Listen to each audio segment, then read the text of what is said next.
Good morning, good afternoon, good evening, wherever you are at. Thank you for joining us. Thank you for joining us. We will be starting shortly. Thank you for your patience.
Thank you so much.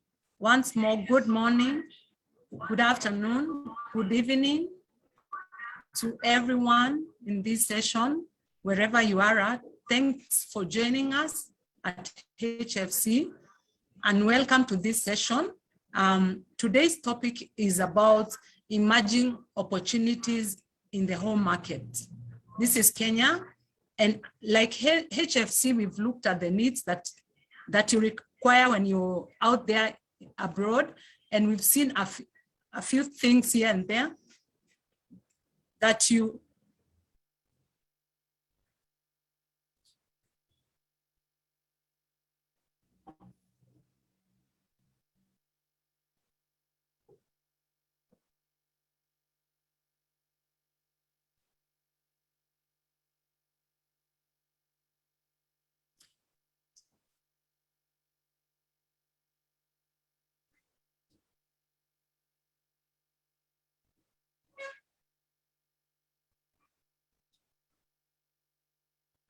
So this is our first webinar, and this was informed by the roadshow that we had in 2019, whereby our group CEO and some of our team members visited the USA, and we heard out your cry about banking and being with a credible partner.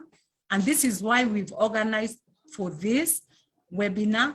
And without further ado, I'll invite our moderator, who is head personal banking, Jane Imana. Welcome, Jane. Thank you very much, Jennifer, for this opportunity. Good morning, good afternoon, good evening, depending on where you're joining us from. We know we have people joining us from various time zones. Ladies and gentlemen, all protocols observed. Thank you for joining us. We are glad to have you here. It's 7 p.m. Kenyan time. I'll be your moderator for today's Diaspora webinar. My name is Jane Imana. I look after personal banking at HFC, which also includes the Diaspora banking that looks after the needs of our diaspora customers.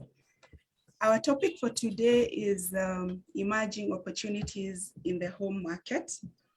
We've recently been faced with unprecedented challenges in the wake of COVID-19. And as a famous quote by Albert Einstein goes, in the midst of every crisis lies great opportunity.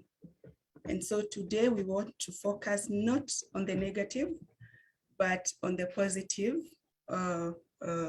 that has come with challenging marketing trends that have been brought by the pandemic. And we are very honored and privileged to have a team of experts to steer us through today's topic and guide the discussions. And so I would like to introduce our panelists for today. We are joined by the PS, Charles Hinga, and I'll read his bio.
Apologies for that.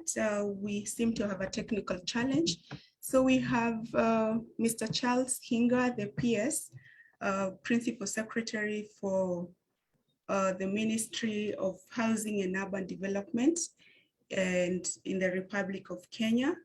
I'd like to also mention that P.S. Hinga co-founded Pamoja Capital, an advisory firm with offices in Nairobi and Johannesburg, where he served as chairman until 2017. He's also a chartered accountant and holds a Bachelor of Commerce accounting degrees from Kenyatta University, and a Bachelor of Accounting Science honors from the University of South Africa. We are also honored to be joined by HF Group CEO, Mr. Robert Kibara. Robert is a renowned banker with over 25 years of experience, an excellent record of accomplishment in successfully driving change, revenue mobilization, and delivering outstanding business results. Robert has previously held several leadership positions, including retail director at NIC Bank, executive director, retail and business banking at National Bank of Kenya, general manager, integrated distribution for Southern Africa, and general manager, personal banking, a new business at Standard Chartered Bank, among other executive positions. Robert is a board member of Kenya Mortgage Refinance Company. We are also privileged to be joined by Mr. Kefas Matoke. Kefas is a HFC agent. He's a licensed realtor and broker and consultant with Windland Group, LLC in USA. Kefas is based in North Carolina with sales portfolio of about $15 million and $20 million in the year 2020 and 2021 respectively. Kefas is a notary public and owned the biggest transport company 10 years ago, which facilitated transport services for a lot of Kenyans. Kefas holds a BA in Government and History from the University of Nairobi and a Master's in City and Urban Development from North Carolina Central University. Kefas has over 35 years of diaspora experience and he is a HFC diaspora agent. We are also joined by Tony Ngare. Tony is co-founder at Safari Boston Golf Club. He is a board director and a board secretary for Cayman Capital. Tony has worked in sales and marketing management positions with Unilever, HP, and Citizen Bank. Tony possesses a clear understanding of how to run a value-based organization with progressive values towards achieving shared goals. Tony holds a BA degree with major in economics from the University of Nairobi and a degree in MBA with a major in business administration from Southern Hampshire University. Tony resides currently in Boston and he's a HFC diaspora agent. Without further much ado, allow me to welcome our HF Group CEO, Mr. Robert Kibara, who will invite the keynote speaker. Thank you and welcome. Welcome, Robert. Good morning, good afternoon, good evening from wherever you're joining us from the US. My name is Robert Kibara, and I'm glad to welcome you this time for this webinar that we'll be having for the next hour and a half or so. We are glad you could join us. So we are going to start by hearing from our PS, the PS for the State Department of Housing. It's a long name actually. Housing, Urban Development, Mr. Charles Hinga. Bwana Hinga is very, very passionate about what he does. I think that he's of all the people who work in the government, and I know quite a number, I think he's the most hardworking person I know. And he's very, very passionate about bringing to life housing and the urban development agenda in Kenya.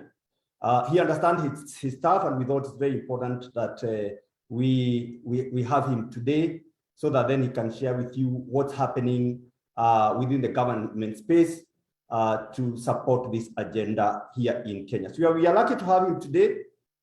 He will be leaving us after the presentation because he has an item that he needs to, an engagement that he needs to be with later tonight here in Nairobi. And so we have then changed our running order a little to accommodate him. So it is my honor and pleasure to welcome my friend and our PS, the Ministry of the State Department of Housing and Urban Development. It's a long name, I always say that, Bwana Hinga. Thank you. Thank you very much, MD, and good evening, everyone from Nairobi. I apologize because I'm on the road and about just 5 minutes from my destination where I'll be able to put up the video. So sincere apologies for that. If you can enable me to share my presentation, I would be glad so that I can go through the slides.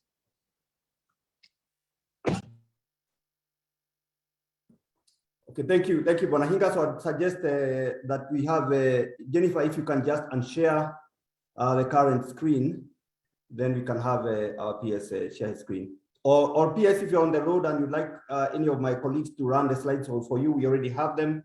Tony could do that.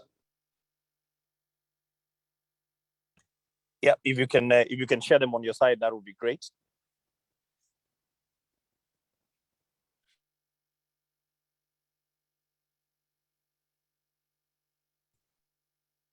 Tony, if you have them, you could share.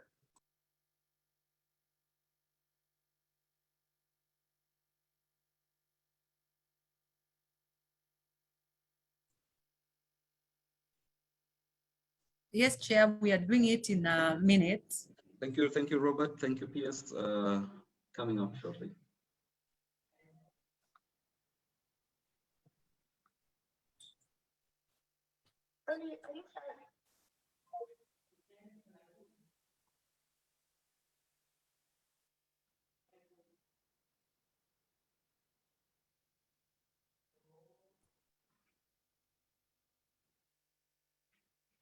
Thank you, Bwana PS, over to you.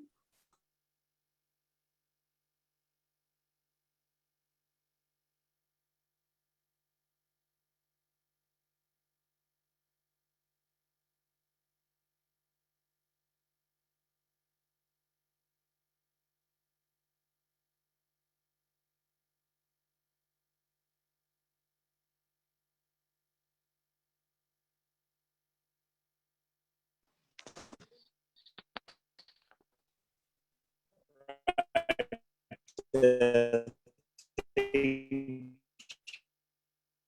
you. Thank you so much, everybody. I hope you can hear me well. It appears we have a connection issue. We can't quite hear. You could try again, sir.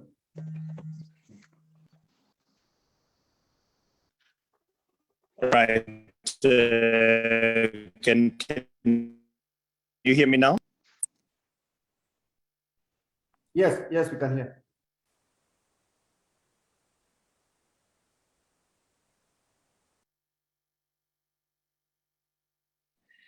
All right. Thank you very much.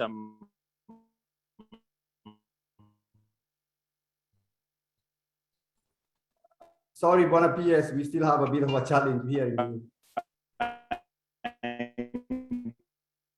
To sincere apologies for those of you in diaspora who have not been.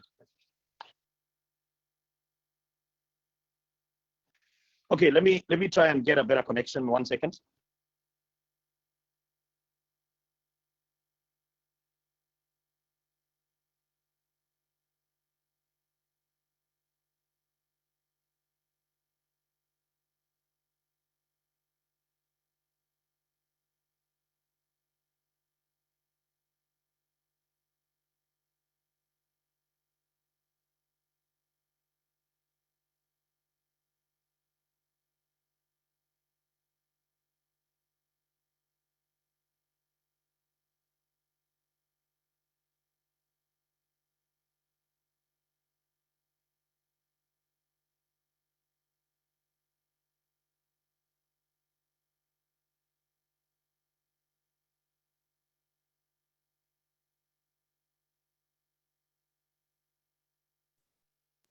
Robert, can you maybe just proceed as I get a better connection? And Okay, is very bad. that's fine. That's fine. What we can do on a PS is that we can just have one more panelist run, and then from there, once you are good, then we can have you come on board. Is that okay? All right. Okay, that's okay. Okay, Tony, I suggest then we proceed as the PS gets a better connection to someone. Thank you, Robert. I think in the interest of time, would then welcome Tony to talk to the participants and give us a view of the investments from a diaspora perspective. So, Tony, if you're ready.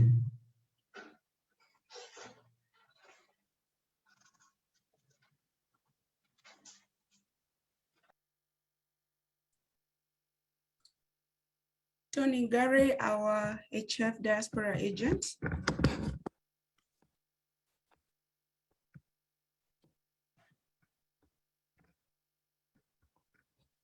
Tony, you're welcome to share your diaspora experience and your investment journey.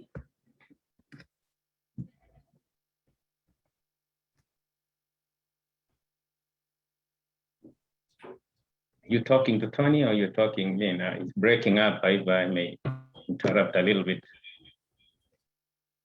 We're speaking to Tony Gary. But Mr. Matoke, if you can hear us, you could share your customer journey with us.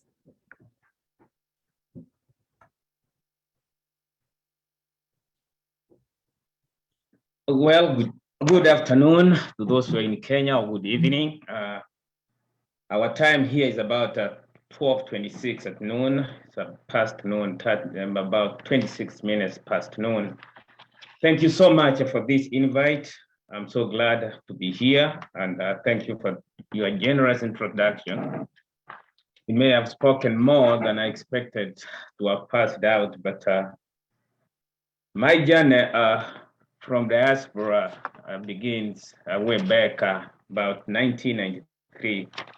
I'd come for my graduate school after I'd finished my University of Nairobi. I came to US and decided to relocate to Kenya in 1993-94.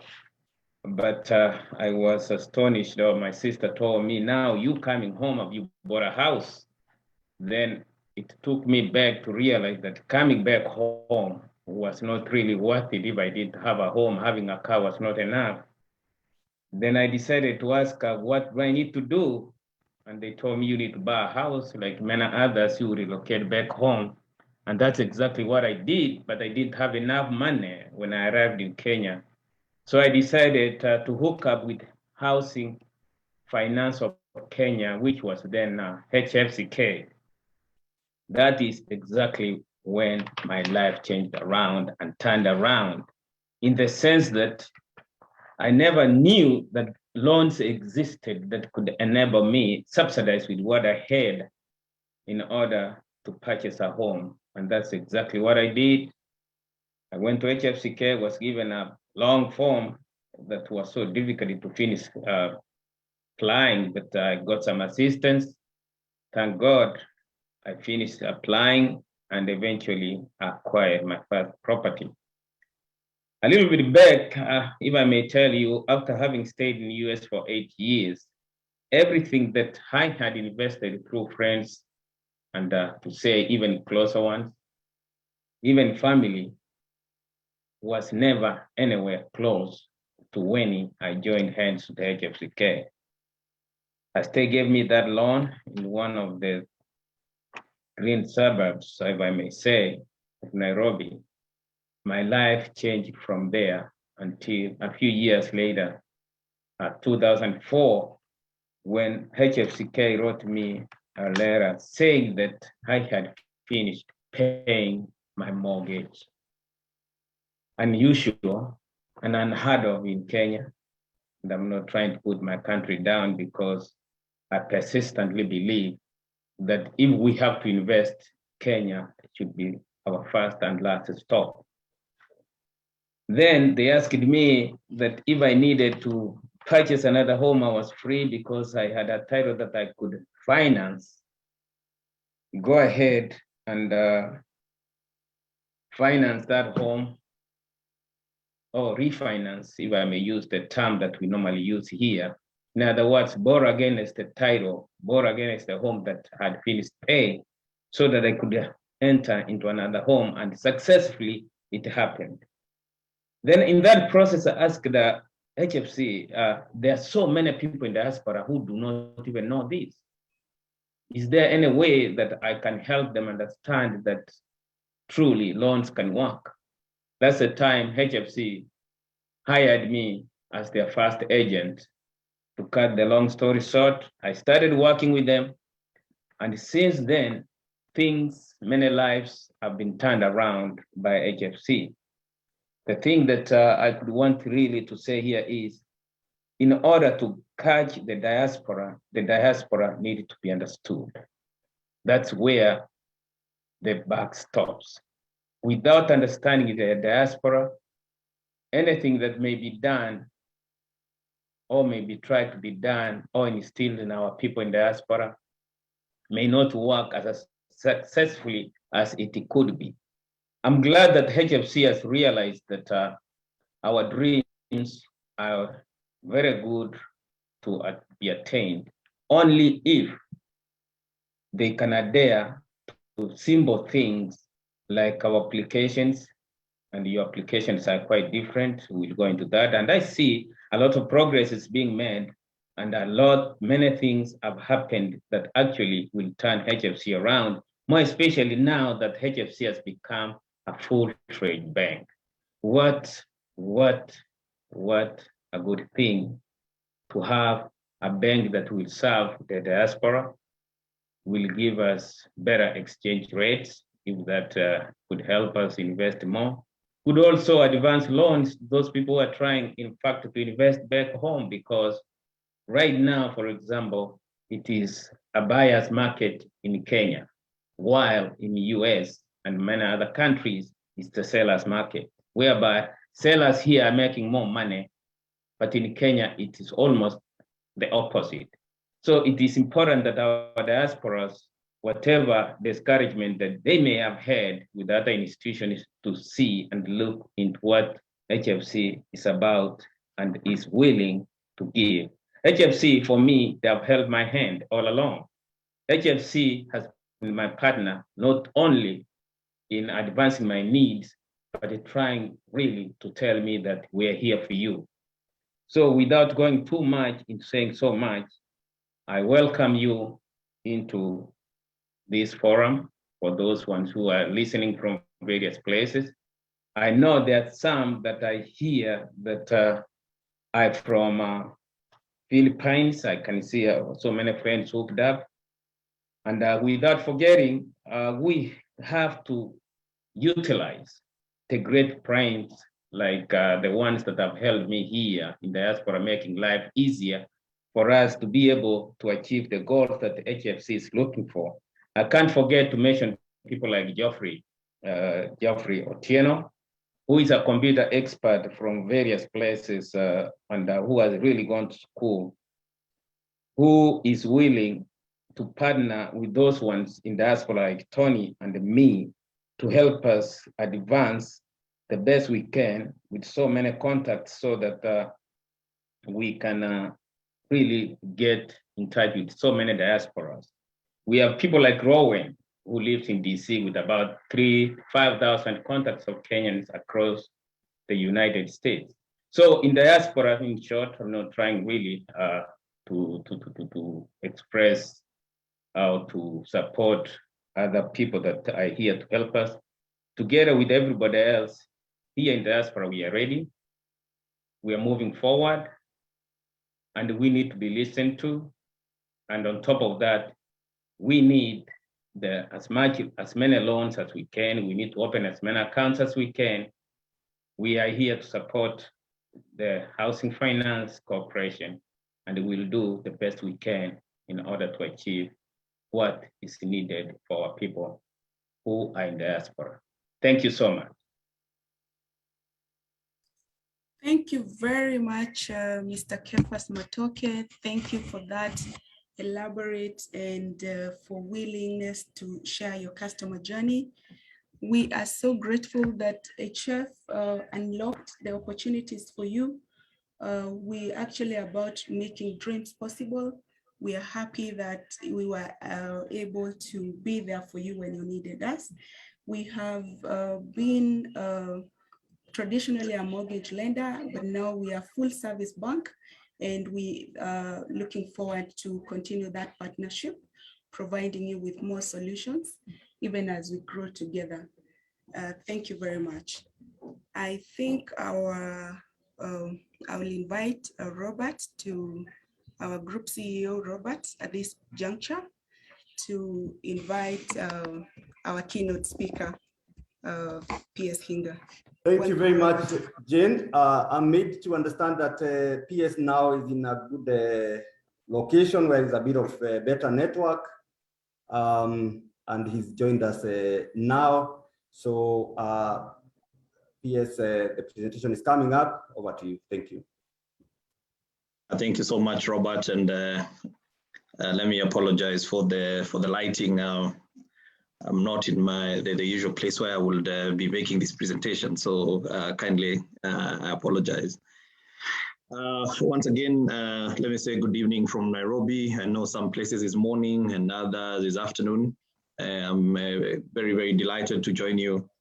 Every opportunity that I get to interact with Kenyans and investors from all walks of life, it's a great opportunity because the affordable housing agenda is actually predicated on mobilizing investors, potential homeowners, developers, and government together so that we can be able to undertake this very, very audacious and ambitious program, which, by the way, Kenyans, when they promulgated a new constitution, they gave themselves an unqualified right, which is contained in Article 43. The big question is you can give yourself many rights as you wish, but how do you fund those rights? I think this is a good opportunity for us to exchange ideas because we don't think we have the monopoly of ideas. To give you a synopsis of where we are on this agenda, what are some of the challenges, and I'm particularly excited to talk to the diaspora because if I'm not wrong, last year, the diaspora contributions amounted to the biggest foreign income FDI for Kenya, surpassing other sectors like tourism and so on and so forth. So you're a very, very, very important class of investors into our country. We also know that some of you have had a lot of harrowing experiences, especially when you invest back home in housing. And we hope that through this agenda, we can be able to give you an avenue where you can invest and your money is safe and also benefit equally from all the benefits that the government has put for the investor. Without further ado, I'd like now to proceed to the next slide. Right, as most of you know, the impact of housing in the economy is quite big. Now, investment in housing has a very long tail with respect to the supply chain. And it is estimated that every $1 that is invested, you produce between $1.5 to $3. It has a very big multiplier effect. But also you think about the very long supply chain that is from local cement to steel. And part of what we did as a State Department when we began this agenda was we decomposed the house into components. And to achieve the 500,000 homes, for example, we know that we need 44 million bags of cement. We needed about 18 million tons of steel. we need close to 5 million nails, misumari. We need close to 12 million doors. So you can see the number. When you take the house and you deconstruct it into various components, you can start to see various opportunities that exist, both for SMEs and even for big manufacturers. So this is not just about 4 walls and a roof. This is also about investing into our own economy and creating the multiplier effect. And that will not have come at a more opportune time than now, when the economy is contracting. We are losing a lot of jobs. We know that for our statistics here show that for every 1 house, there's going to be between 3 and 5 direct jobs that are going to be created through these affordable housing. Of course, it also creates additional revenues for government, although I must say that we have written off a whole lot of these fees. So there's no NCA fees. Some of the planning fees from the counties are written off. As we come to my part of the presentation, you'll see we've written off some of the most painful taxes like VAT, but I'll come to those in a short while. You can go to the next slide. Now, this slide essentially summarizes everything there is in affordable housing. This is, in the past, it used to be about 44 slides. So we have compressed it into this one slide. So what is this? The affordable housing program incorporates both the supply, the demand, and then enabling environment through various interventions. Now, we, as a country, as I know, you know all the various statistics that are there. There's a World Bank study on the housing market for 2018. It showed that we had a housing deficit, and that number now from 2018 has actually grown of about 250,000 houses a year. And of that, the biggest shortfall in those numbers. So the market at the moment is producing about 50,000 out of the 250. So every year we have about 200,000 and growing. Now, when you look at the market, basically of the high end and the lower end, what the market is producing for the high end, out of the 50,000, it is producing about 49,000, and we are producing just about 1,000 in what we call affordable housing. So we have a systemic problem in our country at the moment, and that is why you find that with the high rate of urbanization, as more and more people move from rural areas to urban areas, they coming and forming informal settlements, because we are not able to produce enough housing for the big migrant workforce that is coming in. So what are some of the things that we've done on the supply side? First thing is that we have a proven demand master plan and mega city approach. What do I mean by this? One of the biggest challenges in Kenya for many years is that some of the big cities, Nairobi and other cities, have grown in an unplanned way. And even where the plans exist, they just simply not being followed. So the result of this is that you find that there is also a lot of silo mentality, even in government execution. So there is a lot of investment in road infrastructure. Then when it comes to what we call transport planning and land use planning, the two are not talking to each other. So you find where we're investing in our transport corridors is not necessarily where we're investing in our homes. So therefore, what you find is a disconnect. The other issue is that we have been building roads for moving cars as opposed to building roads for moving people. Though that's very different. Yes, there is great mega infrastructure, big bypasses and highways, and now there is an expressway. And you see that increasingly we are building big infrastructure for moving cars. And so that's why Thika Road, which in some areas is about 6 lanes, even if you double that to another 6, so you have 12, Kenyans are just going to go buy cars and we're still going to congest, because that infrastructure is not designed for moving people, it is designed for moving cars. And that is why, in his wisdom, His Excellency the President, when he was setting up this government, put public transport together with housing and urban development. And I know some people have been asking, what is public transport doing in housing? Please don't move to the next slides. What is public transport doing in housing and urban development? And the question that sometimes we need to ask is, do we have a housing problem or do we have a transport problem? If we sort out, if we have reliable, efficient public transport system, people wouldn't mind staying in places like Ngong, in places like Athi River, Juja, and the outskirts where we have ample land for development.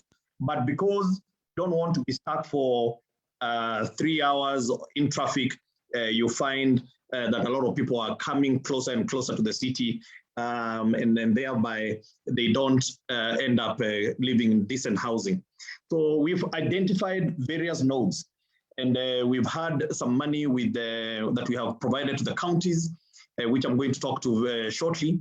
And that money also has been to set up municipalities and plan them properly, so that as investors, when you come in as an investor, you're coming to put your money in a well-planned area.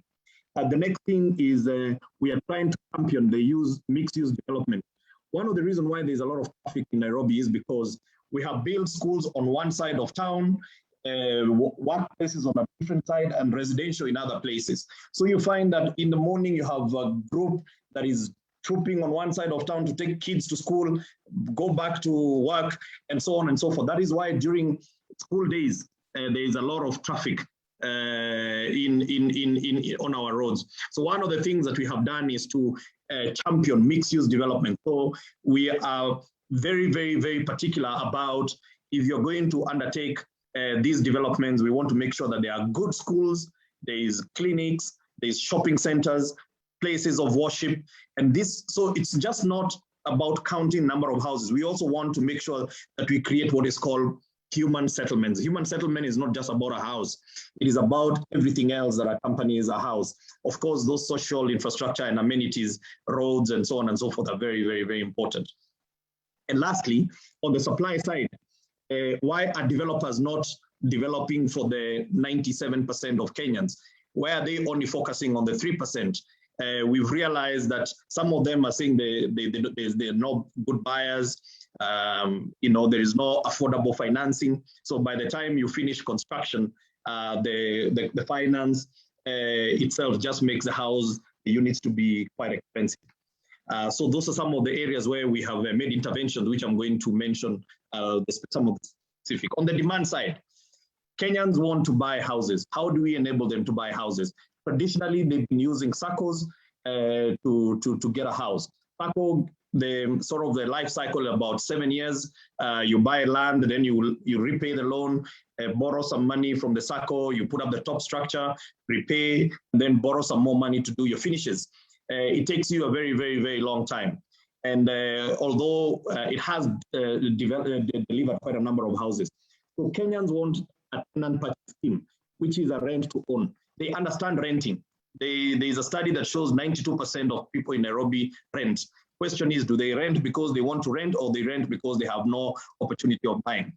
Now, if we can be able to have a product out there where the repayment equates the amount of rent that they're paying today, Kenyans will move into that particular scheme. So there's been a lot of emphasis on tenant purchase schemes, and I'm glad that the first flagship project, just close to half of those units were funded through tenant purchase scheme.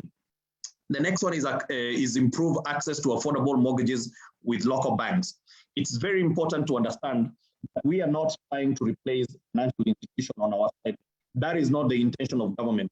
In fact, we want to make sure that we drive as much as possible a market-driven solution, because if we are able to do it sustainably and affordable rates, it means this program is going to survive political terms, and irrespective of who comes next year, Kenyans will still be able to go to the market.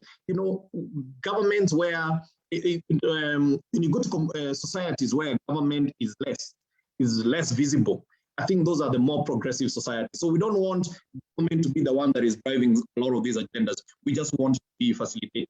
And of course, that is why we have brought in Kenya Mortgage Refinance Company. It has been capitalized to a tune of about 45 billion shillings.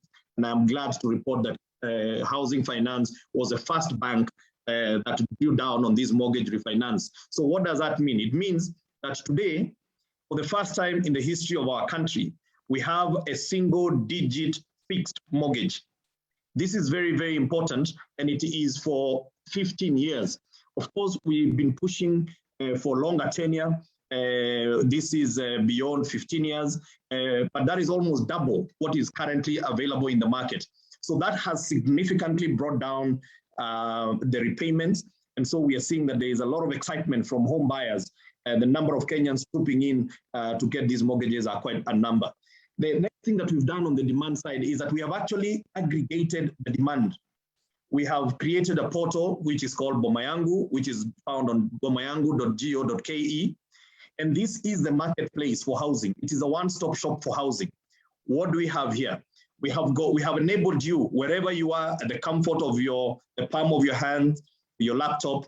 If you prefer to go to a Huduma Center or to make a call, you can go to this portal, register yourself as a potential home buyer. That is the first step. The second thing is we want you to provide a number of documentation. We want to be able to assess your affordability, so we want some income information, the KYC documentation. Number three, we are asking you to elect what type of house you want and what model of payment do you want. Do you want a tenant purchase? Do you want a mortgage? Are you a cash buyer, or you just want some payment plan? This is very helpful so that the next part of Boma Yangu, we have brought in financial institutions where we have given them access. They are integrating into Boma Yangu so that they can be able to talk to the potential home buyers directly. The other part of Boma Yangu is bringing in developers, and we are using the developers to come and showcase their houses so that a Kenyan can go and see these are the developments that are upcoming. You can be able to look at the renders, you can be able to track the progress, and you say, I want to participate in this particular scheme. One of the most audacious of the reforms that we have had to push, and this did not come easy, was to allow Kenyans to access their pension so that they can be able to buy houses. This is something that is very, very, very, very audacious. It is something that happens in other markets. It was not easy to get it done, and we are glad now we are seeing that now Kenyans have started drawing down on pension. Previously, Kenyans could use up to 60% of their pension saving as security.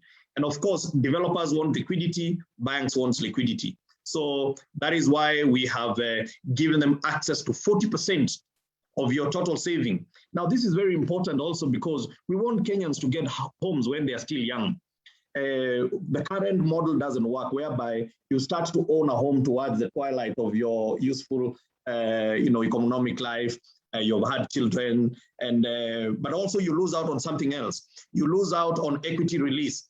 If you own a home when you're 30 or younger, it means maybe by when you're 45, you already repaid your first mortgage, and maybe use some of the equity that you have built to get a second home and a third home. I spent 19 years in South Africa, and that is how I owned my first home and my second home through equity release. So that is something that your pension now will allow you to do, and so that all Kenyans can get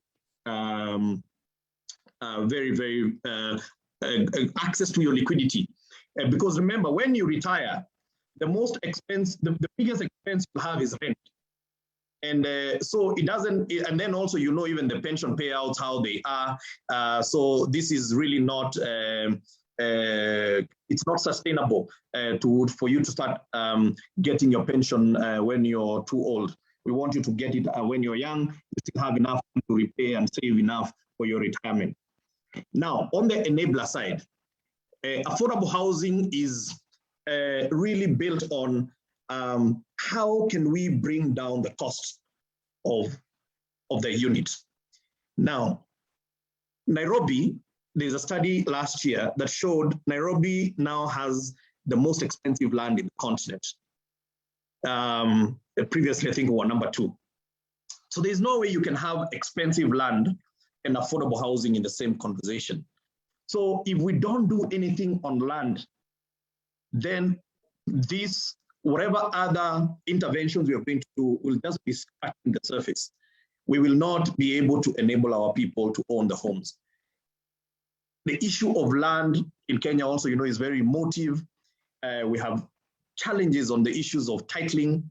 Even right now, we are still battling. We have done a lot, and even a lot that we have done is still not enough, because we find housing finance has financed a development. They have buyers whom they have financed, but because they cannot be able to get titles 2 years down the road, the people cannot move in. The question is, during those 2 years, what is going to happen to the cost of financing? Because housing finance is not going to tell you, oh no, because this is government's problem, we are going to waive off the finance. This is one of the reasons why we have a lot of challenges on affordability. So what is government doing as far as this is concerned? There's a lot of reforms that we have done on the land issue alone. We are providing land as government. Government is the biggest land holder on behalf of the public. So instead of having these parastatals and government entities just hogging onto land and they're doing nothing with it, some of it has been stolen, we are saying, let's identify the land that is in good location, let's release it to the investors at no cost to the buyers. So in other words, we will not charge the developer, but we will not allow the developer to charge the homeowner. Now, what does this translate to? For Kenyans, it's very important to understand that when you take the total cost of the development, our studies show that between 40 and 60%, 40 to 60% of your cost of development is actually the cost of land. So if government provides land at no cost to the developers and correspondingly to the buyer, it means we have taken away between 40 and 60%, depending on where the land is, 40 and 60% of the development. That is the first major subsidy that you will get, especially when the land belongs to government. Number two is the provision of bulk infrastructure. If we ask the developers to bring in the water, to bring in the power, to bring in, to build the roads, guess what? That cost, they layer their margin and they still pass it on to you as a potential home buyer. So as government, what we are doing is that we are, where there is significant developments, we are going to provide this bulk infrastructure. In the last 3 years, this state department has spent 30 billion shillings transferring to counties to enable them to build the horizontal infrastructure that will open up land for purposes of development. This is contained in the second point there, which is infrastructure funding through Kenya Urban Support Program, where we have established 59 municipalities. There is a lot of tax incentives. I believe later on in the slides, we will be able to delve a little bit more because this will be of interest to some of you. But let me just touch a couple. Number one is VAT. VAT for developers is a cost. Now, what do I mean by that? Because when you develop the house and you sell it, you are not allowed to put output tax. You're not allowed to put output VAT. It means that the VAT that you incurred from buying cement, from paying the subcontractor, you're not able to claim it back. So VAT in our industry is a real cost. So when we take away VAT to you as a developer, it means that we have lowered, we have actually given you back about 10% straight to the bottom line.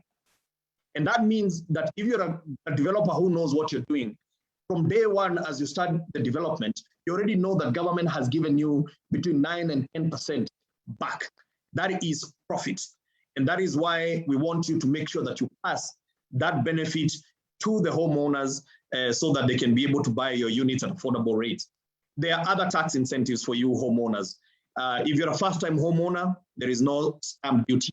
This is very useful because, again, this is a cash flow tax. Before you become a homeowner, you must pay 4% of the cost of that development to government as a stamp duty. If you're a first-time homeowner, there is no stamp duty. We have come up with an affordable housing relief, which means that you'll get 96,000 days. This is a very summarized presentation. And what I'm going to do, as I said, this is almost 44 slides that I have tried to compress because of time. But we have a few decks, which I will share with HF, and they can be able to distribute to you so that you can actually be able to have a look at some of these incentives. Then there's others, corporate tax is at 15%, while for everybody else is at 10%. The other thing that we have done is to try and standardize the designs. Why is standardization important? Standardization is important because we are trying to move away from just using stones as the only building material. We want various technologies to be put in. So if you come in and you have panels, if you come in and you have, the other day, they demonstrated to me a 3D printing for a house. If you have a 3D printer, you don't want the designs to keep on changing or the topologies to keep on changing. So the standardization of designs help us to get large economies of scale. And some of these mega developments that we're doing, the 1,000, the 2,000 units, are going to be done on standard designs so that we can be able to lower the cost of construction. There is over 39 pieces of legislation and policies that have either been amended, reviewed, or are in the process of being amended. 39 pieces. So the last 3 years, we realized that if we just jump and start building houses and we do not anchor this on proper legislation, it means we will not be able to sustain it. So there is a lot of legislation which again is contained in the slides that I will share with the HF to share with you so that you're able to see. Now, as you can see, ladies and gentlemen, by bringing all these factors, if you solve one but not the other, if you solve the supply side but don't solve the demand side, or you don't provide the enabling environment, we are not going to be able to deal with the issue of affordable housing. You can go to the next slide. Now, because most of you are investors and maybe some of you are asking, is this agenda, housing agenda, is it real? Is it live? Was this 500,000 number a thumbs up? How are we doing? I thought this is an important slide for me to be able to share with you because herein lies opportunities for you to come and actually invest. If you're looking for an investment opportunity, there are many investment opportunities here. Now, we have got 2,235 units that have been constructed and completed. We have another 36,691 that construction is ongoing, and it is in all these areas. I'm not going to go through one by one. Again, we'll share with you, and you'll be able to see the pipeline. The bulk of the houses are in project. We have assessed and at various levels of evaluation. This is 384,162 units. This we find in places like Shaurimoyo, we have Kibera, and we have got another 4,000 acres in Syokimau, which is being master planned. We have got, you remember when the president was in New York, we signed with a group called UNOPS together with their investors. There's about 1,000 acres that they are advanced planning and finalizing the funding, about $5 billion that they want to invest. And then there is another 3,000 acres, of which 500 is going to be for industry in the same parcel of land. And we are making it available to you as investors. And in the next 1 month or so, we shall be releasing some of this information for you to have a look at. The others, you have about 10 projects which NMS has released, which gives us about 96,000 units. You know, we did the master planning of Eastlands, so we are doing an Eastlands renewal. And Park Road was the first part, beginning of the Eastlands. So the Starehe and Shauri Moyo are going to be the next ones. Then we have the likes of Ziwani, Jogoo Road, and so on and so forth, which are all going to be rehabilitated. So the master planning is done. Where most of these projects are is either at master finalization of the approvals of the master plans or the designs and financing. So this is where you can come in. You can go to the next slide. Now, one of the entities that we are working on very, very hard to try and make it investor friendly is National Housing Corporation. National Housing Corporation sits with a lot of land. It has got an enabling legislation. We just have not been able to create a funding mechanism for National Housing Corporation to be able to do more houses at scale. So these are 4,554 units that are planned, and we have approved them. Now they're in the market looking for investors. I believe at some point, National Housing Corporation, partnering with the likes of HF and other financial institutions, will be coming to the market. And if they do, we would like you to invest. We're trying to see whether we can issue a bond. And if we issue a bond, we'd like you to subscribe so that you can be able to support housing, perhaps closer to where you come from. Now, what I have given you so far is projects that are on public land, that is on government land. But how about private land? It's very, very important to understand that affordable housing and the incentives are not only on government land. Kenyans, you all know about owning a kabroti here and there, you know. So everybody has like a small plot and you come together, chama, and so on and so forth. So there is a lot of land that is actually in private hands. We went out, we made 2 calls for affordable housing to investors who have land, and we received over 12,000 hectares of land across the country. So this land, again, is begging for investors. So there is a lot of this land, which is again also available on Boma Yangu. If you're an investor and you're interested, you can be able to click and you can be able to see the heat map of where those lands are. But here are private sector projects whereby they've master planned them, they have applied to us, we have approved them, and we have issued them with a certificate of a strategic partner. This is another 136,742. Majority of them are waiting to get to financial close. Again, if you're an investor, this is a wonderful platform for us to be able to direct you to go where there are projects, where the land has no issue, the title has been checked, the master plan is done, and some of them have even started doing selling because we have over 320,000 Kenyans that have already registered on Boma Yangu saying they want to get a unit. So in total, ladies and gentlemen, we have a pipeline of 384 units. As you know that, you know, housing, you just don't wake up in the morning and start building. Is a process. So we are trying our level best, and we had the housing fund, which was a mandatory contribution, and the housing fund was going to give us about 9 billion a month. And the whole aspect of having the housing fund was to give the investor the comfort that they don't have to worry about the buyer. You build the houses, the housing fund will buy those units, and then we will allocate them to Kenyans, and they can pay based on the size of their pocket. We were going to do multi-generational mortgages because the whole idea is to ensure that no one is left behind, that everybody who aspires to own a home gets a home. And go to the next slide. So these are some of the visuals of some of the projects that are coming up. This is Starehe. As you can see, and those of you who managed to visit Park Road, you will see that there's a lot of green open spaces, space optimization.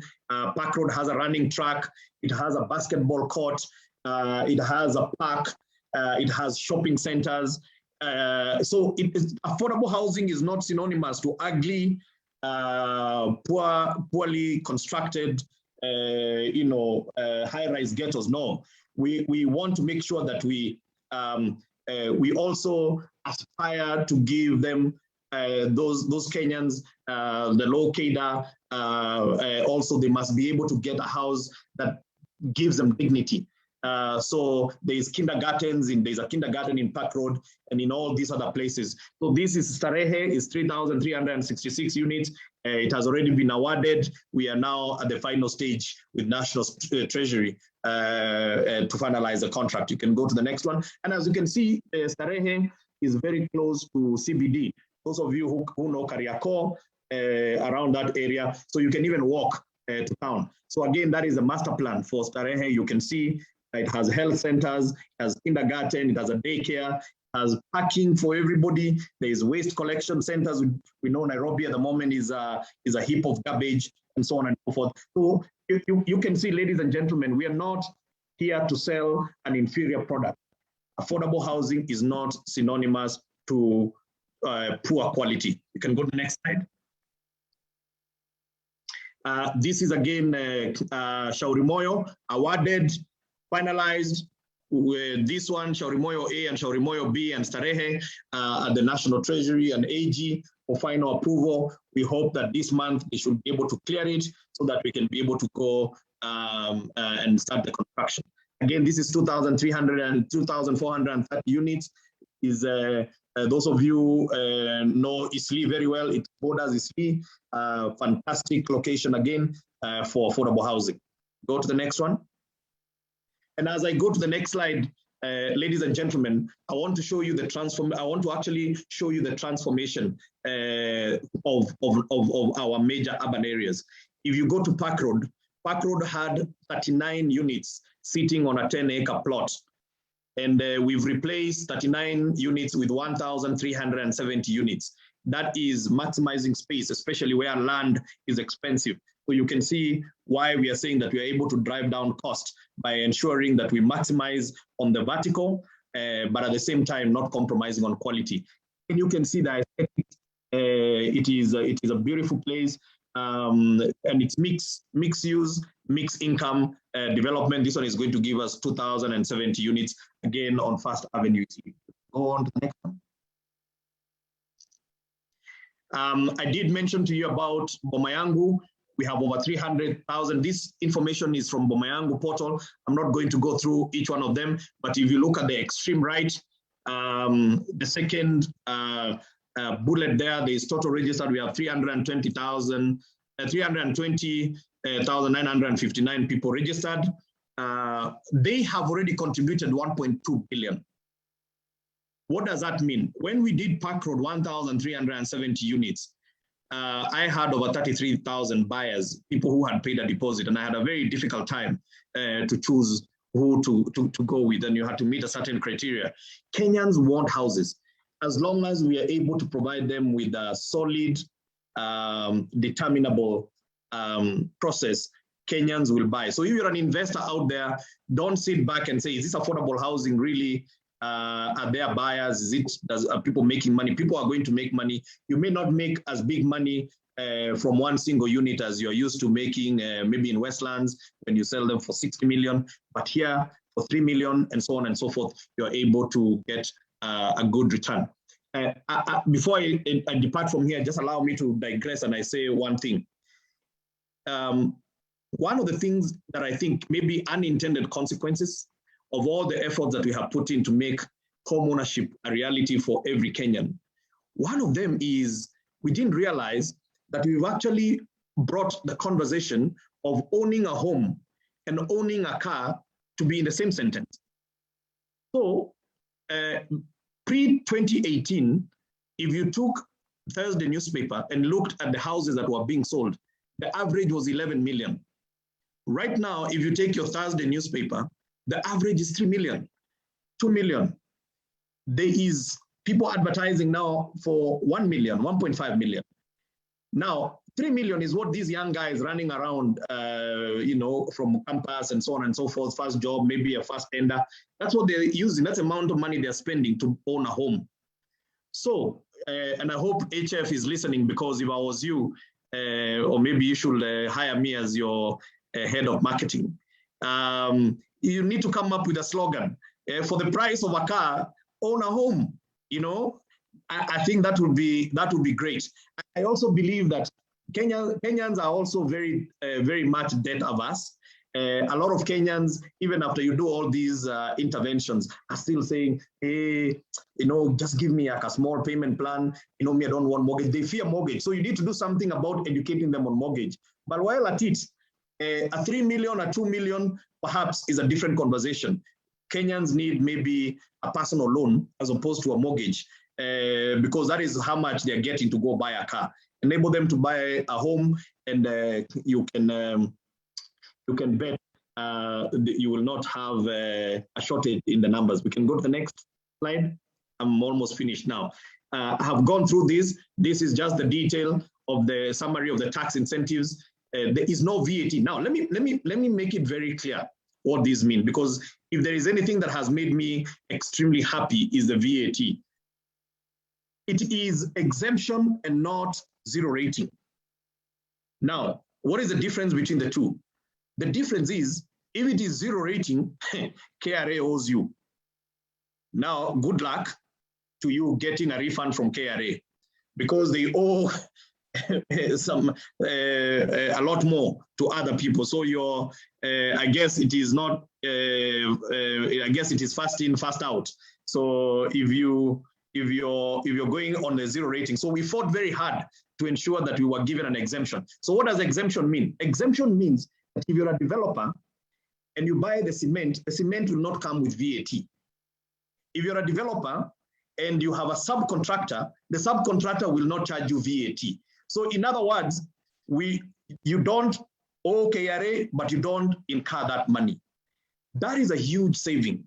And I'm so glad that this is no longer, this is not the first time that we have got a VAT exemption. We had it for 8 years, and there were only 3 claimants, and 2 of them were fraudulent. Why? Because the process is just tedious, it is painful. I personally follow with KRA and with National Treasury to ensure that the developers get this VAT, because as I say, this is 10% to the bottom line. This is what is making an affordable housing unit an attractive investment asset class. I'm not going to go through the rest. You can look at them and see what is there. We have a lot more. This is just a summary. You can go to the next slide. Those again are stamp duties. There is a homeowners savings plan. If you join the homeowner savings plan, 96,000 annually or 8,000 per month is tax deductible. There are 2 reliefs.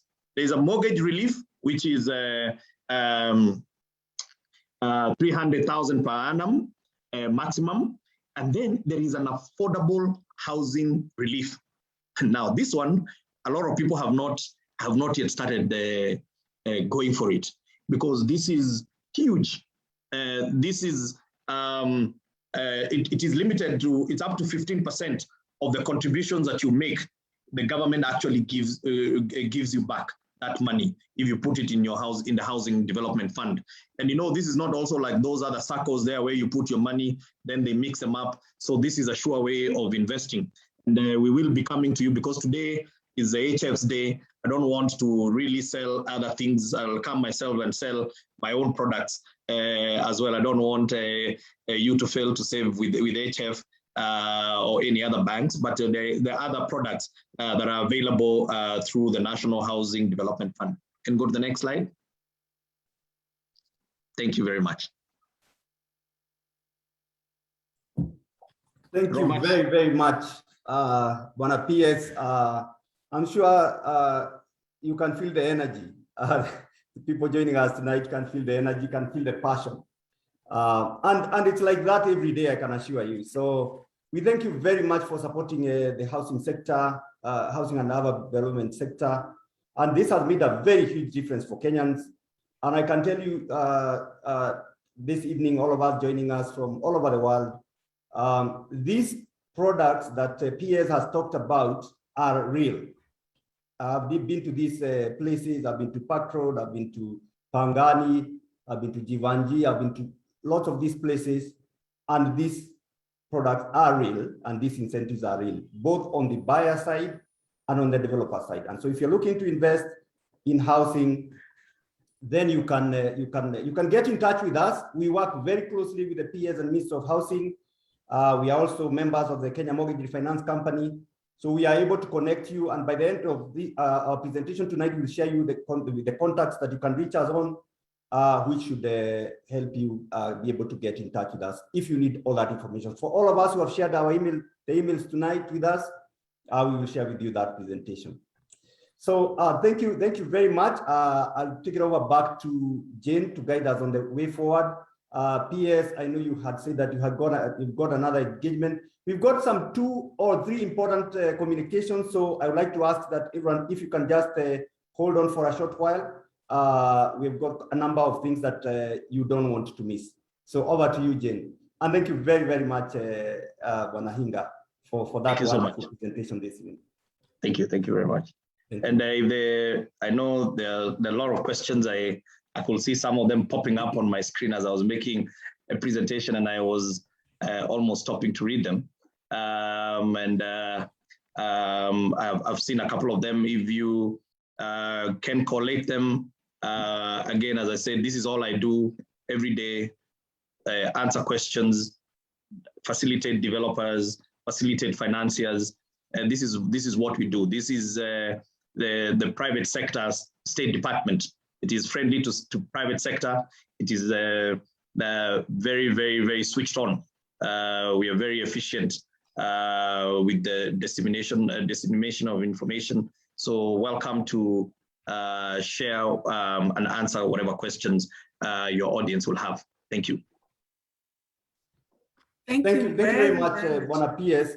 That's like a breath of fresh air coming from government, and we have seen a lot of changes coming from what you've driven, and we appreciate you very much.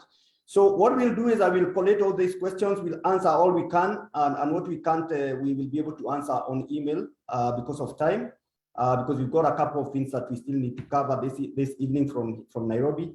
So we thank you very much. Unless there is any, I haven't seen any question, PS, we cannot answer on your behalf, because we know what you drive on a day-to-day basis in terms of the agenda, and so we can be able to answer most of these questions. So thank you very much for that. So over to you, Jane. Thank you. Thank you, Robert, and thank you very much to PS Hinga for that elaborate presentation and for unearthing the enablers that the government has put in place to so that Kenyans can own a home, and for sure our diaspora customers can also plug into. PS Hinga spoke about the home ownership savings plan, and at HF we have a Nyumba Yangu savings account that enables you to save towards owning a home. We encourage you to reach out to our diaspora banking team to assist you to start that home ownership journey. And now I would like to encourage our participants to keep posting their questions on the chat. We have a team of from HFC that is answering questions live, and we'll also have a Q&A session at the end of the webinar. And now I'd like to welcome none other than HF Group CEO, Mr. Robert Kibara, who will speak to us about the opportunities available and how HF is supporting diaspora investments back home. Welcome, Robert.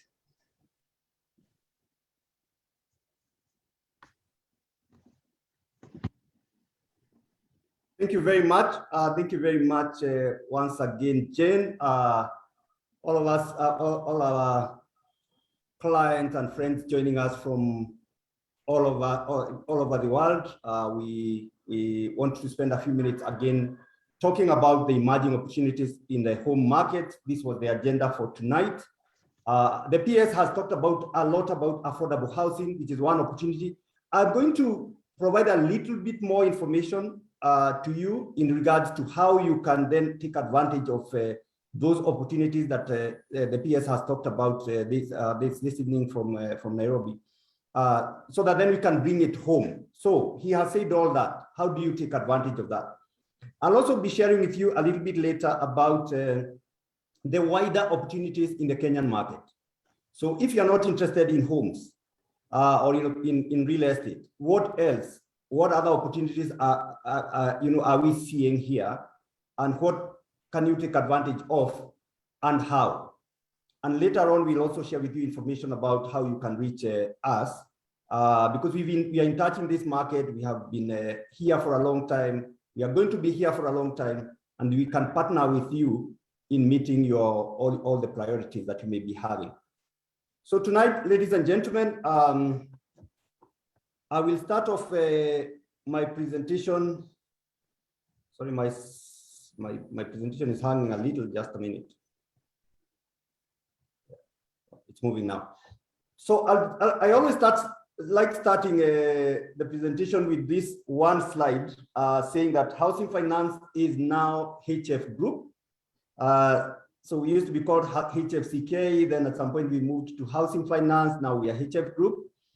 And under HF Group, we have got HFC, which is the bank. We've got HFDI, which is the property development arm. We have an insurance agency, and we have a foundation. Those are the four entities that form our HF Group. Who owns HF? The HF is owned by Britam, 48%. Britam is one of the largest insurance companies in the region, in about 7 countries in the region. We have the government of Kenya, we have NSSF, and we have the public, Kenyan people owning about 42%, about 21,000 shareholders. We are listed on the Nairobi Stock Exchange, and we have been here for about since 1969, a long time, all those years. We are known for some of the estates that you know about. Of course, you know Buruburu, you know Komarok, you know all these estates. The black ones, ones we have written shown in black are the more recent ones. We did about Komarok H, we did actually 480 units, not 96. We just recently concluded Precious Gardens, Clay City, and Richmond. Actually, the numbers here are for the units that are currently remaining. But what we had done in Clay City, for instance, Richland was 240 units, Komarok Heights 480, Precious Gardens about 240, but there are just a few more units remaining. So we started off as a mortgage lender, that photo on the left, and now we have moved on to become a full service bank. So we are a full service bank. So now we offer personal banking services, we have diaspora banking, we have got institutional banking, we have got SME banking. So if you're in business, so we have made that journey for the last 2 years. But let's talk about you tonight.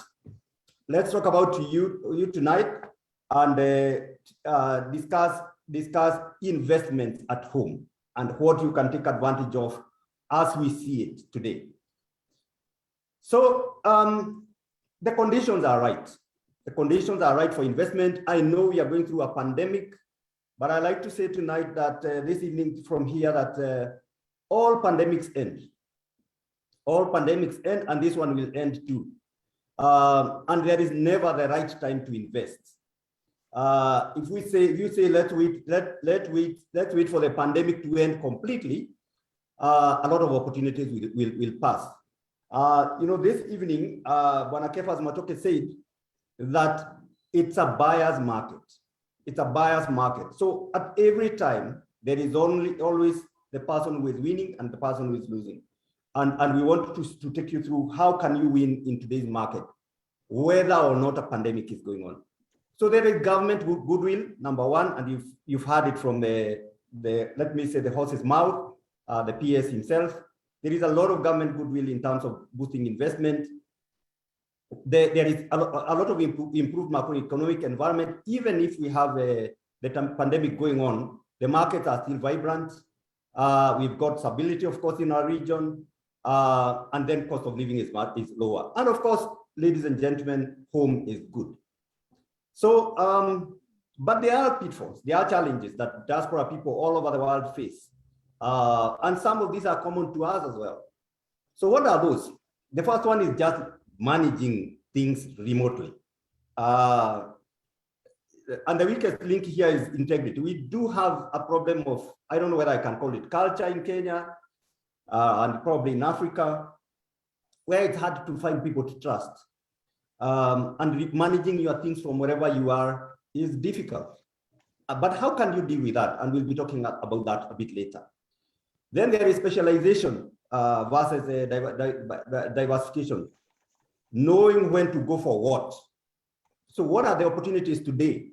And the opportunities today were different from the ones that were there 2 years ago. I did a presentation in the US some time ago, about 2-3 years ago, and I was talking about before COVID, and I was talking about a very different set of opportunities.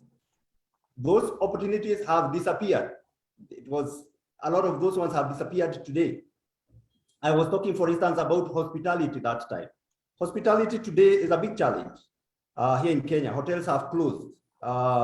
Those of us who know Intercontinental Hotel, it has closed. Those of us who know, for instance, Mount Kenya Safari Club, it has closed. Those of us who know Norfolk Hotel has closed. So hospitality is a challenge. So that opportunity is no longer there, but there are other opportunities.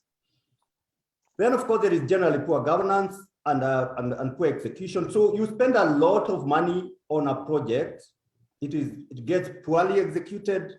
You then get value for your money, and you lose money while at it. So some of these challenges we hear about them when we talk to diaspora people all over the world. And then, of course, there's the managing complexity. So you have your day job that you have to deliver on.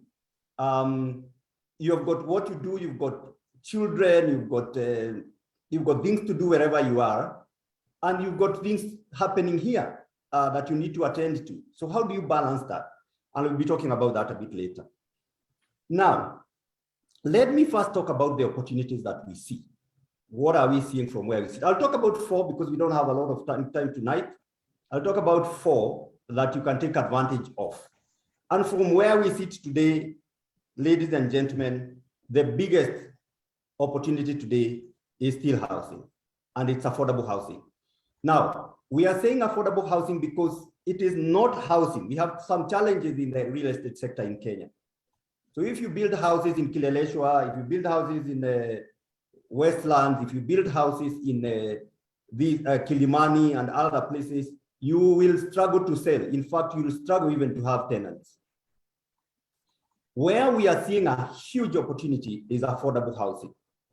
Affordable housing means that if you can be able to build houses that are in the region of about below 5 million, or buy houses that are in that space, if you are buying that for rent, you will get tenants all the time. And if you are building for your own purpose, for relatives, you will have a house, nice, decent house that you can use, that you can resell and get value for. So as PS said, there is a huge demand for that. It's a basic need. There is at least 1 million people who move, for instance, into Nairobi every year, in my estimation. Maybe probably 500,000 at least who move from the villages to Nairobi. Everybody all over Kenya who is in some village somewhere where we all came from is thinking that if I can get to Nairobi or to Nakuru or to Kisumu or to Eldoret, everything will be okay. And so there is this huge rural-urban migration that happens every year that is putting a lot of pressure on housing. So the projects that PS talked about, we are in direct contact with them. So if you need information about that, those projects as they evolve, if you want to save for them, you can get in touch with us and we will link you up. Now, I want to talk about construction. I know there is a question that was asked about, so do we finance construction? We do finance construction, that's a fact, but I'd like to say something, that if you asked me, because it's a buyer's market, houses are relatively cheaper. For instance, for us, we have got quite a number of projects and we have got ready houses to sell, and we have cut prices. For instance, we have got some advertisement running now on Citizen TV on some projects that we have cut prices on, and we'll share with you those information about those projects. If you ask me, it's time to buy ready units. It's a lot less headache. The infrastructure is there. The sewer lines are in place. The roads are in place. You don't want to build a house alone somewhere in Kamulu or Isinya because the plot is cheap. And yes, you could buy a house in a nice location with already established infrastructure at a fraction of the price they were costing just a few years ago, a couple of years ago, particularly before COVID. So if you're looking for a home to buy, we would advise you to buy a ready unit. The prices are low, reasonably low, and the houses are available. If you're looking for houses to develop, and if you're looking for them from a business point of view, our advice is construct under affordable housing if you can. You've seen there is a lot of benefits of the houses being classified under affordable housing, and our team can guide you on how you can get that certification through the Ministry of, through the Department of Housing that PS Hinga has talked about. So we can guide you, we can direct you to who to talk to, because you need your project first to be certified as affordable housing, so that then you can enjoy all those benefits that PS Hinga talked about. But remember some things that we like to talk about location is everything. We need to talk about, we need to go for volumes, number of houses as opposed to margin. And then of course at the right price, and project management is key. That's absolutely important. So that today is still a great investment as it has been, but only within affordable housing. The rest of the spaces are difficult. For instance, if you want to build a property for office space, you will struggle because there is an oversupply currently. There is also an oversupply of houses within the middle income to upper market. But affordable housing, there is a huge demand. I'll just give you an example. Here at HF, we are holding about 10 billion shillings that has been deposited by Kenyans in a product we call a housing bond. Kenyans who are looking for houses to buy, but they can't find houses at the right prices. We launched a project, for instance, there is one project we have just finished selling called Jivanji. And we've got a pipeline of hundreds of people who are looking for houses to buy.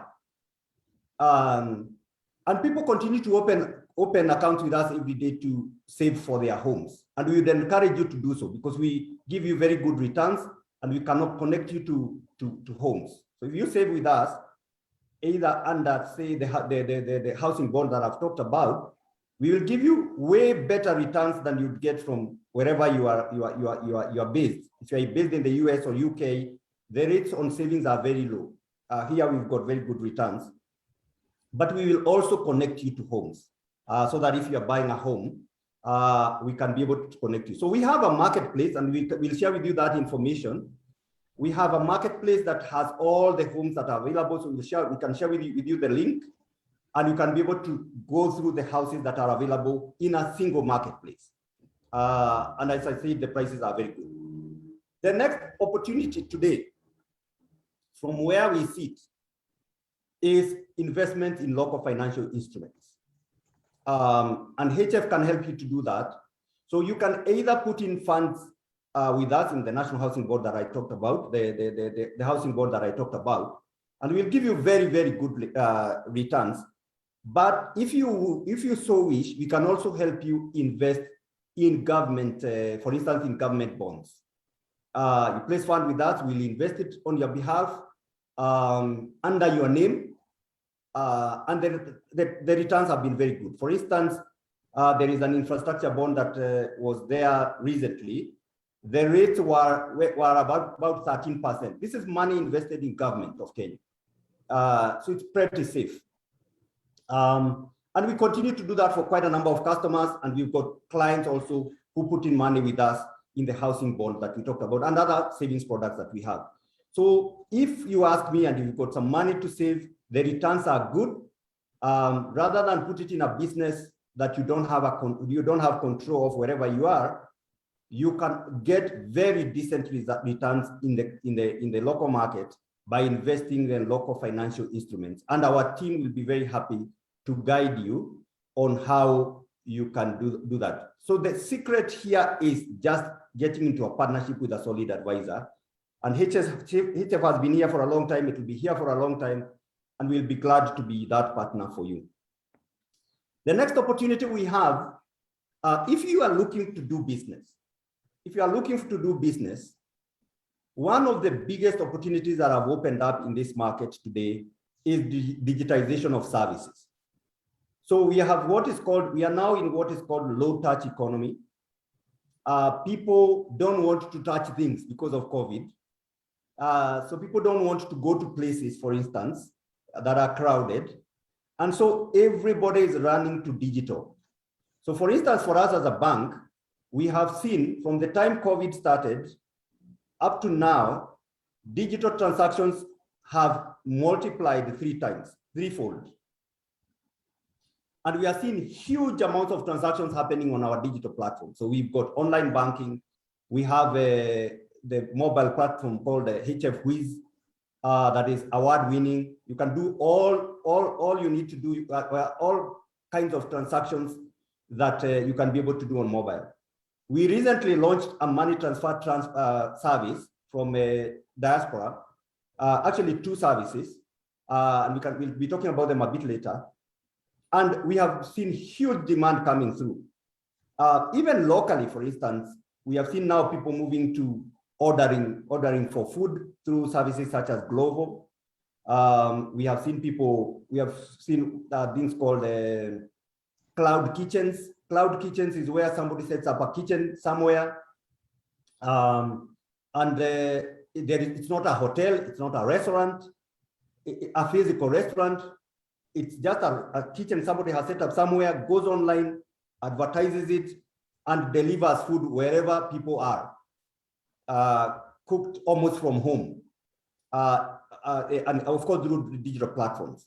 We've got seen a huge rise in digital platforms, for instance, for jobs, offering people jobs, for instance, especially the blue collar worker types. We have seen entertainment platforms that have emerged that people are logging into almost on a non-stop basis. Whatever service you may think about, you can digitize it. And if you do that, that's a service you can provide from even where you are. For instance, the owners of, for instance, Uber, they are providing a service in Kenya, but they are providing from wherever they are. So digital services, if you can, and it's not difficult, and that technology is there. If you want to get into business, think about platforms. So from a HF point of view, for instance, we've started a number of platforms. We now have what we call online bid bonds, so that somebody can just get into our platform and order a bid bond without coming to the bank. We have started the school fee solution so that parents can pay school fees directly on our platforms. We have started what we call merchant services so that somebody can can pay for goods from wherever they are. We have started quite a number of those digital solutions that have become a huge hit in the market. So think about whatever you may think about, whether you are offering clothes, whether we are offering whatever service, whether you want to export things from wherever you are into Kenya. If you have a platform, you will have clients. People no longer want to go to places or touch things. We are in a low touch economy, and that's a huge opportunity that we see. The fourth one, if you want to get into business, the fourth opportunity we see is agriculture value addition. Agriculture value addition. So we see that there's a lot of what we call post-harvest losses in Kenya. Huge amounts of food are lost in post-harvest. And there's a lot of people who are making tons of money just adding value to agricultural products. There are people obviously who are exporting avocado products to outside Kenya.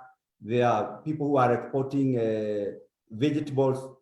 And wherever you are in the world, there has got to be something that people there need that is produced in Kenya of agricultural nature. Maybe it's nuts, Maybe it's vegetables if you are not very far away. Maybe it's something that you can add. Maybe it's honey, and you got that. And you see, the person who started exporting tea out from Kenya to the UK, for instance, or any other market, started somehow by discovering that the UK market needed tea. You could also discover something wherever you are. We don't have to always import things into Kenya. We can look for something that we can move to wherever you are, that the people who are where you are require. And agriculture value addition is huge. It's making tons of money for a lot of people. You just add value to agricultural products here. You either sell here in the home market or abroad. And there are lots of people who have made a lot of money in this. As the world population grows, India, for instance, is 1.4 billion people. China, nobody knows the exact number. It's probably 1.5, 1.6 now. There are a lot of markets that population is growing and the need for food is increasing. And it has a huge multiplier effect. If you buy a liter of milk in Kenya in the farm, you'll probably buy it for 30 shillings. But a packet of milk will cost here in Nairobi about 60 shillings. That is half a liter. So there's a huge multiplier from source to wherever you are. So if you're thinking about ever setting up a business, I wouldn't advise you to set up a hospital today. People are not going to hospital because of COVID. I would advise you to think about agriculture value addition because that will be sustained. That's all I have time for tonight in terms of the opportunities. But how can HF then help support you in getting hold of all these opportunities that we have talked about today? Number one, we offer you a full suite of banking. So if you want to save, if you want to do business, if you want to transfer funds to relatives at home, whatever you'd like to do, we are now a full service bank. Number two, we are a credible partner. You will not lose money with us. We have been here for a long time and we will be here for a long time to come. We have a deep understanding of this market. We have a very good understanding of this market and we have a good understanding of what you require and we are happy to tailor solutions for you. Then we can be able to enable you to send money. We have a HF Whois money transfer service that we launched recently. It's become quite popular. You can just download our app and you'll actually be able to move funds. We have a competent team of relationship managers and diaspora agents, and we have introduced some to you tonight. So you are not far from advice in terms of getting hold of that. And if you need us to give you any information, not just about banking, but about this home market, we understand it very well.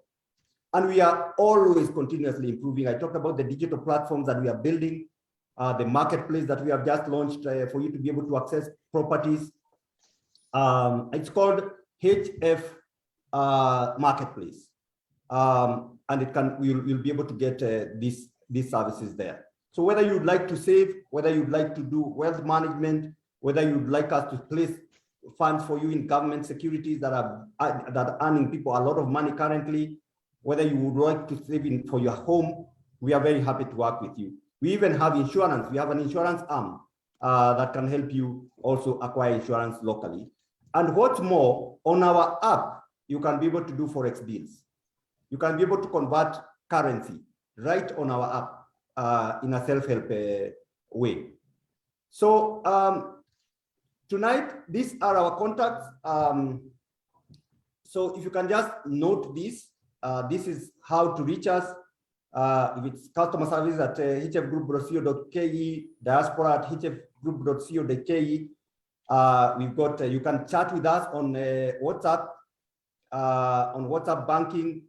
So we have a solution called WhatsApp banking. So you can do all your banking on WhatsApp, for instance, and you can even chat with an agent right there on WhatsApp. And then of course you can even chat with an agent on HF website, hfgroup.co.ke. So I've tried to cut because of time, and I know obviously we are under pressure for time. A lot of us are checking in, calling in from wherever you are, probably just during your break. We have got two more things to do, just two more things. and then we will finish, and I'll hand it over back to Jane. Thank you very much.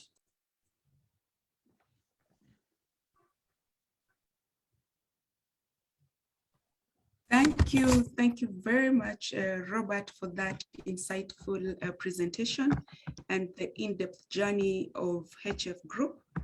Indeed, given our strong heritage, we are the right trust and partner for our diaspora clients for all their investments back home. And to quote what Robert said, if you wait for the conditions to be right to invest, you will wait for a long time. And so, as the saying goes, nothing is more expensive than a missed opportunity. Do not miss an opportunity. Engage our dedicated team of specialists to help you with your investments back home. We have a dedicated team of partners, the relationship managers, the mortgage specialists. We have the property managers. We have the foreign exchange dealers. We have quantity surveyors, we have lawyers, and insurance specialists as well. And I just also want to mention that some questions have come through on how one can invest in the array of properties that belong to HF. And I just want to mention that HF Marketplace is hosted on our website and on HF Wiz mobile platform. Please visit the website and you'll be able to see all the properties that are on sale. And also to mention the HF Wiz capabilities. From HF Wiz, you're able to transfer real time, you're able to pay your bills, you're able to transfer to M-Pesa, and to most importantly, to track your budget. So thank you very much, Robert, for that inspirational and insightful conversation. And I want to encourage our participants to keep typing questions on the chat. We will keep answering them, and we will also have a Q&A session at the end of this discussion. And now to the next speaker, we have Tony. Tony Gary is our diaspora agent, and I would like to invite Tony to share with us on the partnership that agents have built with HFC to serve our diaspora community, and also just share a bit about the diaspora experience. Welcome, Tony. Hello, thank you so much. Jane, can everybody hear me now? Okay, cool. So my name is Tony Gary, and I am a HFC diaspora agent based here in Boston, about 10-15 minutes away. I've had this partnership for about a year now. What we here in the diaspora are looking at, I'm just going to allude to a couple of things here before I can try and tie the knots to see how everything works together, is to say that we here in the diaspora, as you all know back at home, work so hard for the money that we make here. And then it's also like a big challenge when we want to invest home. And the reason why we like to invest home is because we here in the diaspora associate with home. Just like one of the presenters mentioned, I think it's Robert, that home is always good. That's one of the reasons why we are looking to invest back at home. However, we've experienced some challenges, whether it's third parties that we try to invest as our partners back at home, whether it's some of the people that come in here, and sometimes people end up getting fleeced a ton of money that they've worked years and years for. And so they end up losing almost like their life savings. And you know, like one of the things that I'm happy about in terms of a relationship created with HFC is that it comes in to help alleviate some of these issues. You'll notice being on this call that we here who are the agents of HFC are people who have roots here in the diaspora. We do understand the diaspora, and so we are able to give some insights to HP on the ways to succeed in the diaspora market. And some of the products, like they have mentioned actually, which I think they do have a fast move advantage, is the money transfer ecosystem using the HFC app. I believe this is one of the things that HFC has had a fast move advantage. I know we in the diaspora like to have ability to transact, whether it's business, personal banking, from a mobile app. And one of the reasons is because in a lot of the work setups here, we are not allowed to use our desktops or laptops for personal work. And so if the only mode of communicating is via the website, sometimes things are delayed until we get off work so that we can transact. And some of these transactions might be urgent. So the ability for HFC to provide that money transfer app is great. And I think it's also good because it also helps to benefit a Kenyan company and also helps to create employment for people down in Kenya. Some of the other things that I know, like we as the agents can help with, is to make sure that we get information from the bank, whether it's on the product, whether it's on, like the returns on investment. So in a way, with the bank doing the legwork for you, you as a customer, it helps to make it easier for us here in the diaspora to invest. So having the agent as that link, as that bridge between the people here in the diaspora and then the HFC bank, I think it goes a long way in helping us become better investors within the Kenyan economy.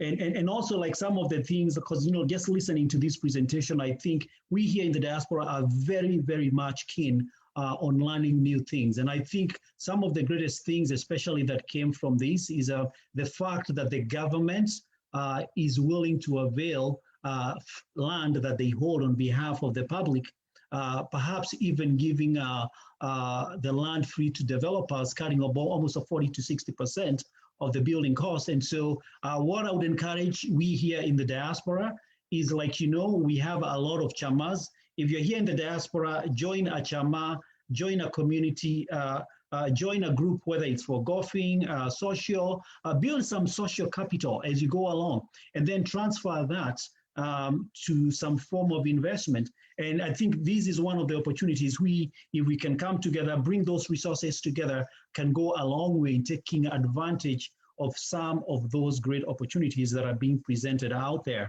that we are always keen to learn from. So without further ado, I think I don't have much. I would have said more, but just because in the interest of time, I know a lot of people will be going back to work. But finally, the only other thing I would like to add is working with HFC is a secured way of investing back at home. I mean, when you think about investing through third parties of people that come here and fleece us, now here we are being afforded a chance to work with a big organization that helps us to do the due diligence, whether it's working with their lawyers, whether it's working with their financial advisors, people who know the market inside out, down at the ground level. I think that goes a long way in giving us a peace of mind to know that we are working with people that we can confidently rest our investments and other opportunities with. So thank you so much, Jane, and over to you.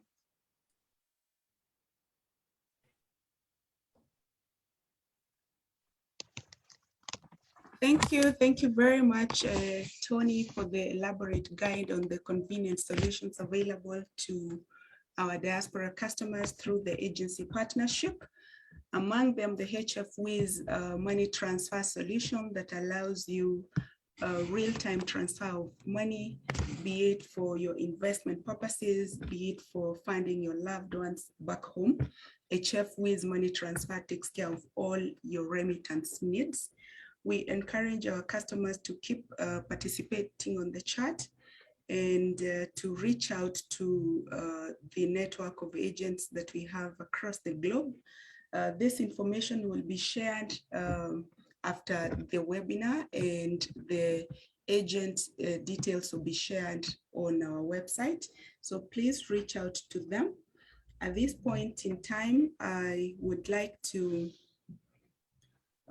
welcome to take a question for Robert before we move to the next session. And there's a question from Diaspora client by the name Anne. How can Diaspora customers invest home through HF, both as an individual and as a group? So Robert, kindly, you can answer that. Thank you very much for that question. So the question is, how can a Diaspora client invest at home, either as an individual or through a group? Yes. So first of all, we would like to understand your priority. What sort of investment would you like to make? If you'd like to make an investment, say, of a home, we can then work with you to make that happen. If you are in a group and you like, for instance, some saving solution that we can be able to pull funds together. Another way we can support you with is also identifying of properties. As I said, we have a marketplace, and we keep having a lot of these opportunities coming up that we get to know about. So we have a whole department with a head of property sales who can guide you with that. So if we get to understand what your priority is in terms of what are you looking to invest in, then we can give you advice. I would urge you also to take our contacts that are on the screen. You can just call us directly, refer to this conversation. Then also we have got besides this particular email address, I would like to ask our head of Diaspora Banking to share hers as well, because that's very useful. Sometimes actually it's there on the chat.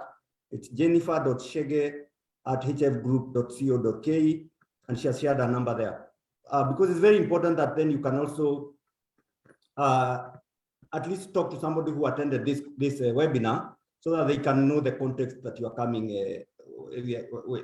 from, because we get all manner of inquiries from different clients from all over the world. So, but we would be very happy to work with you. Get in touch to one of us through the emails provided, and we'll be very happy to know what do you want to invest in and how can we help.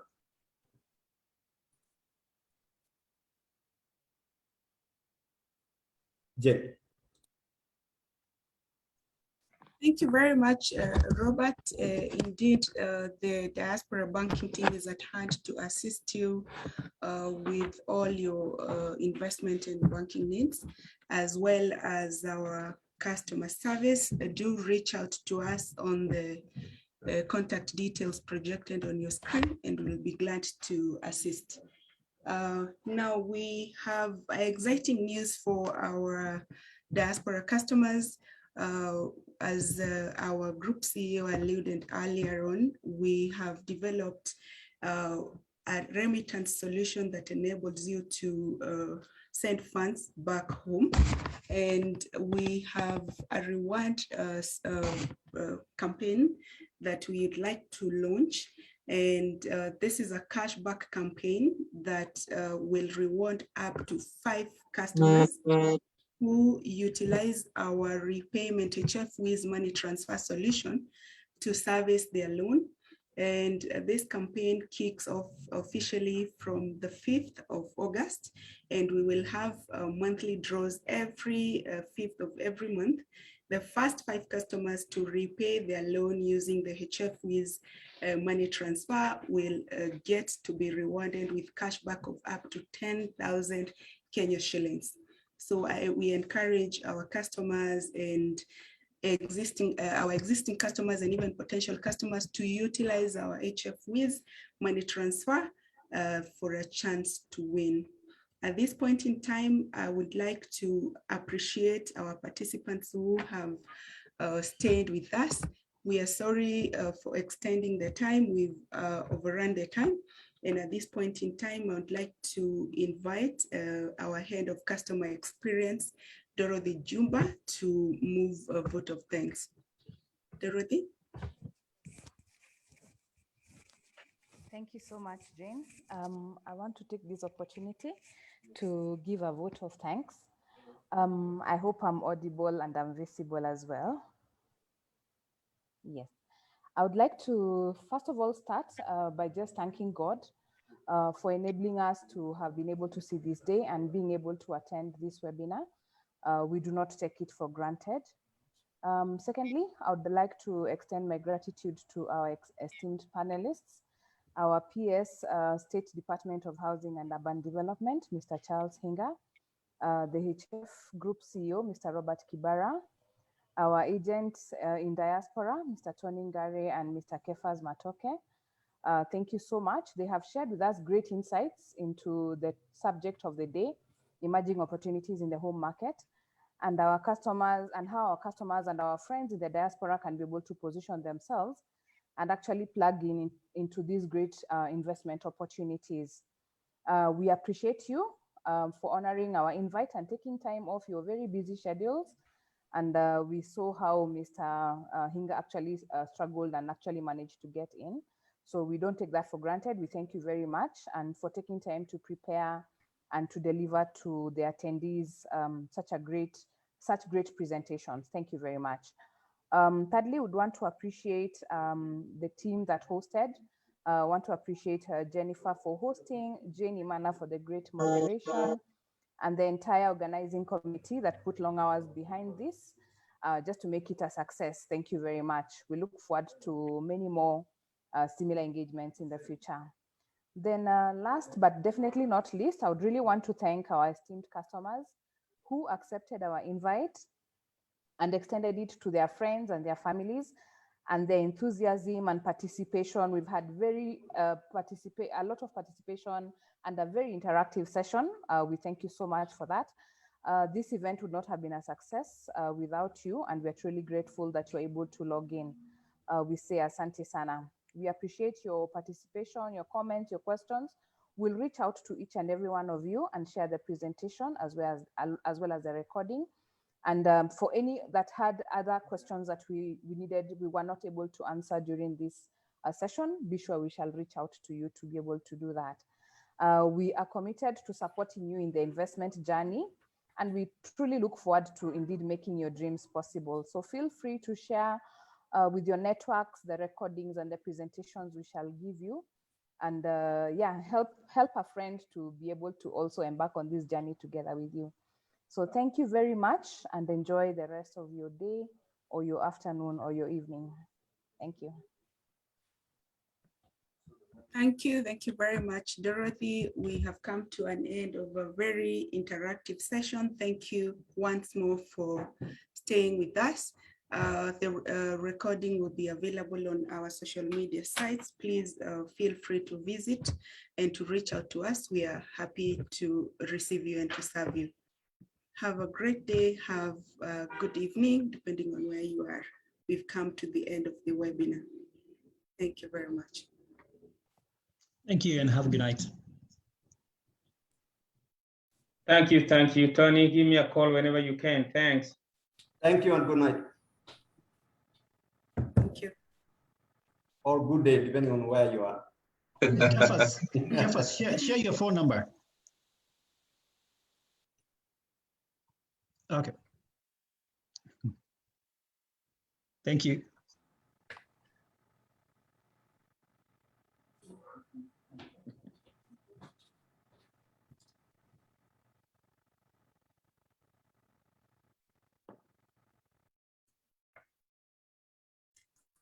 Bye-bye. Bye.